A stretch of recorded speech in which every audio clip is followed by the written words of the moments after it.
All right, welcome class. We're back for chapter 5 and we're going to be studying administrative law. And to start today's class, I have Steve who works for the New York State Department of Transportation with us. Steve, thanks for joining us. Thanks for having me. And Steve, can you tell the class a little bit about what the Department of Transportation is and what you do there? Absolutely. So the Department of Transportation is one of many agencies in New York State, and they are tasked with maintaining the transportation infrastructure in New York State and maintaining it and improving it. And really the focus and the mission of the DOT is to do this in a way that allows New Yorkers to move throughout the state safely. And what I do at the DOT, I'm an environmental specialist. So for all our projects in my region, my unit, the environmental unit, we are assessing projects from an environmental perspective. So we're making sure that our projects are complying with federal, state, and sometimes local environmental regulations throughout the design process. Interesting. All right. So you just unpacked a whole lot of things. I want to ask you a few follow-up questions. Let's see. Well, let's start with you. You started working there relatively recently. Yep. I've been with the DOT for about a year. Okay. And do you take a civil service exam for that? Yes, there is a civil service test that you have to take called the Professional Careers Opportunity Exam. And yep, that's an exam that's offered once every 2-3 years.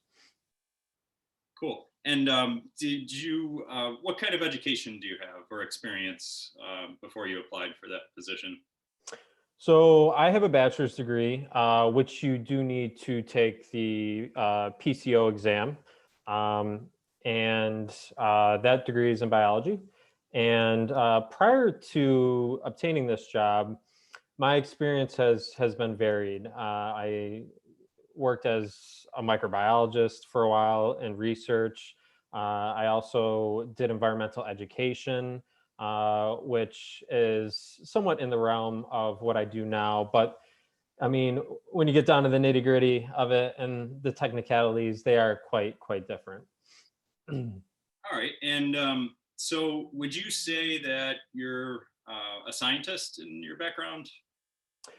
Yep. I would say that my background is very scientific. I was doing research as a scientist for about 5.5 years previously. So not currently a scientist, but was a scientist previously.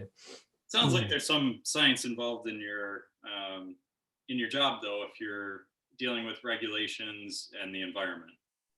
Oh, absolutely. Yeah, there's definitely some science involved because a lot of these environmental rules and regulations that my unit is tasked with complying with and making sure that our projects comply with are rooted in science. So these environmental rules and regulations don't come out of thin air. They come from studies and science that's been gathered and compiled and conducted for decades. Okay, so one of the lessons that I'll be exploring in chapter 5, Steve, with the class is how when we deal with administrative law, there's one of the purposes when we set up agencies like the Department of Transportation is we want these agencies to be somewhat independent from politics. So, the Department of Transportation, as I understand it, is under the executive branch of the government. So theoretically, Andrew Cuomo is your current boss. That is correct. What I imagine is there's a lot of bureaucratic separation and people between you and the governor. Has that been your experience? Absolutely. I will likely never have interaction with Governor Cuomo. I mean, maybe way down the road if I move up high in the ranks, but yes, there's many people in between me and Governor Cuomo, who is the ultimate supervisor of all the state agencies the commissioner of the DOT, who is the top DOT official for all the DOT regions in the state, she likely has interaction with Governor Cuomo and his cabinet. Sure. And so, you know, your political beliefs didn't really have anything to do with you being hired. It was your education and your experience that they considered when they hired you, I imagine. Would that be accurate? Yes, yes. These positions are non-political in nature. So one of the other things we've been learning about is the difference between the federal government and the state governments. And I think you mentioned regulations that could come from both of those governments. Is that the case in your experience?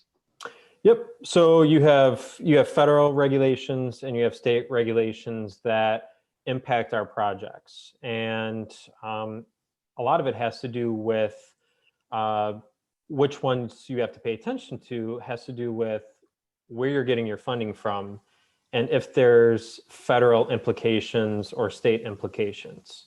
Interesting. For most of our projects, we do need to comply with both state and federal regulations, because a lot of times we're getting funding from both sources. Interesting. All right, so you're dealing with a lot of projects. You know, back to just, let me draw on something I'm working on with the class and teaching, and that has to do with the Constitution. So last chapter, we talked all about the Constitution.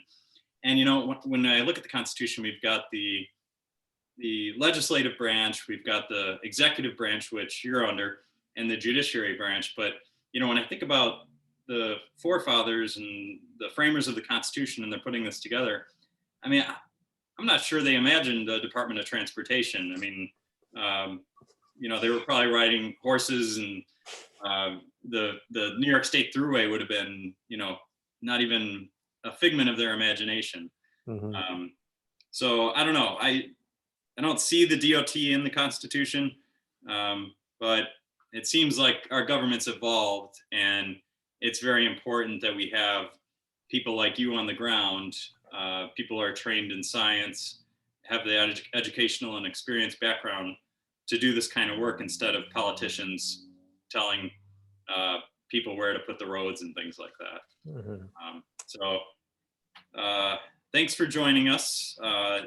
Your work is very important. One other topic I wanted to ask you about, since we had talked about it, was and when I think about the New York State Thruway, this comes to mind. But the topic of eminent domain. Have you ever heard of that when you're in your work? Yep. Eminent domain is a very popular topic with the Department of Transportation, and or you mentioned the Thruway Authority, which is actually a separate entity from the Department of Transportation, but that comes up on many projects, as you might imagine.